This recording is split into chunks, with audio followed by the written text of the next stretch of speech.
it seems to me as well that the way that Canada is constituted, especially with its emphasis on bilingualism, that it dooms the entire country to domination by the 13% of French Canadian bilingual. It's what is it in Canada? Here's the thing. The other thing that Americans have to understand is that Canada is a bilingual constitutional monarchy, one of the most decentralized federal systems on earth, that is thinly populated and spread out across the top of the most dynamic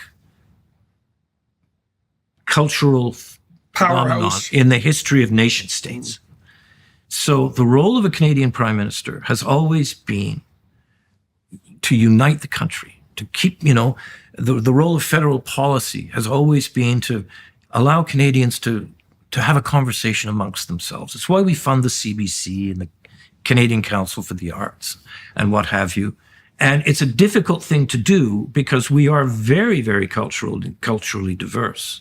I mean, in every traditional sense of the word, the French-speaking people of Quebec, the Poilievre Quebecers, are a nation in every conventional sense of the word.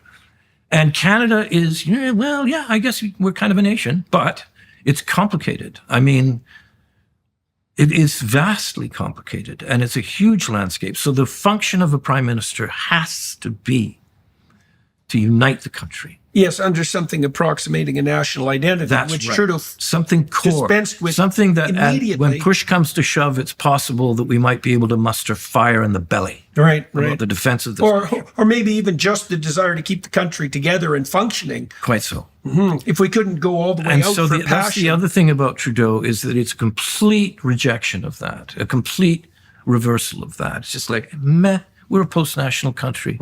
And immigration, fine, you want to come in, yes. Dominic Barton, who ended up being our ambassador to China, the guy who came from China's McKinsey and Associates, and who crafted Trudeau's campaign material at the very, very, very beginning of his rise to politics, says, we should actually have about 500,000 people coming into Canada every year. We should aim for 100 million. We should at least double our population. In the next generation or two. Well, and we've had more than 500,000 coming in. Right? Yes, we have. Yeah, by a substantial number. We don't know how many people live in this country, Jordan. Yeah. We know from a recent census it's about 41 million. But on top of that, we have, for instance, over the next 12 months, 5 million people who live in Canada on various kinds of temporary permits and so on. So it's 1/8 of the population. Within the next 12 months, those permits expire.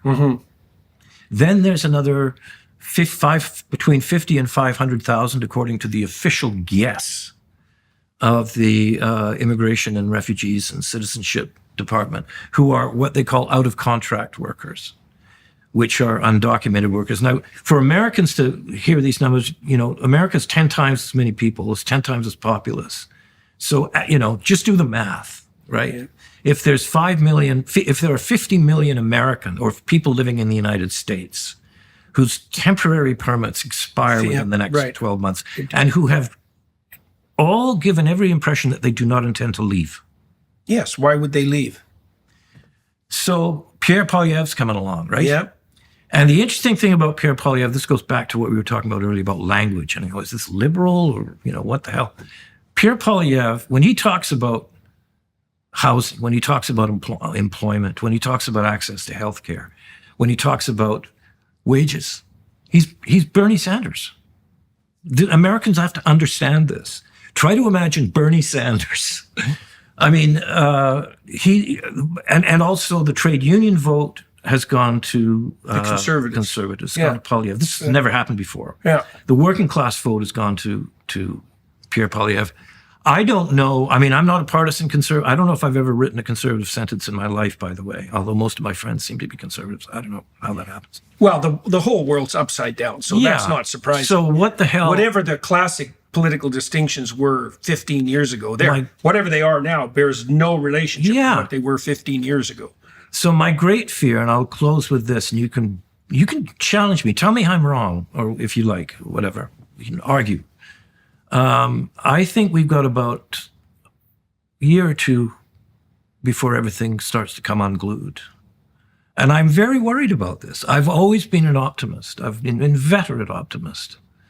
But I actually haven't seen in Poilievre a degree of sophistication in comprehending the nature and the scope of what he's going to be facing when he. Well, I don't know if he can. I don't know if he can comprehend it. I mean, I regard myself as a moderately sophisticated political observer, and you've made me more pessimistic today. Sorry. Well, I was already very concerned about the state of Canada because I think that, well, I'll give you an example, and you probably know this already, but before Justin took office, GDP per capita in Canada was approximately at parity with the US.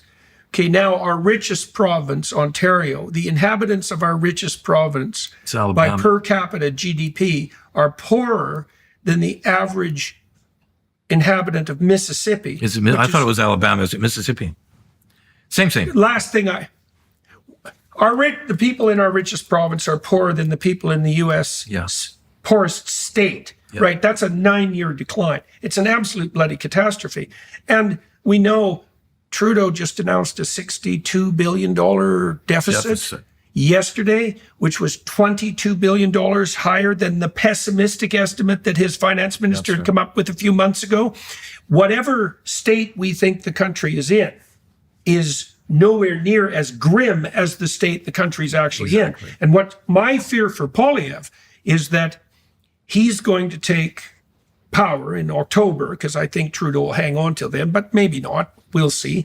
And things will be revealed to be demonstrably worse than they are on multiple dimensions. You've outlined like 6 in our discussion today. And he will be saddled with the blame. And so he'll have a 4-year term while he muddles through the absolute bloody nightmare that Trudeau has left. And then the Liberals are connive their way back into power. No, that's never going to happen.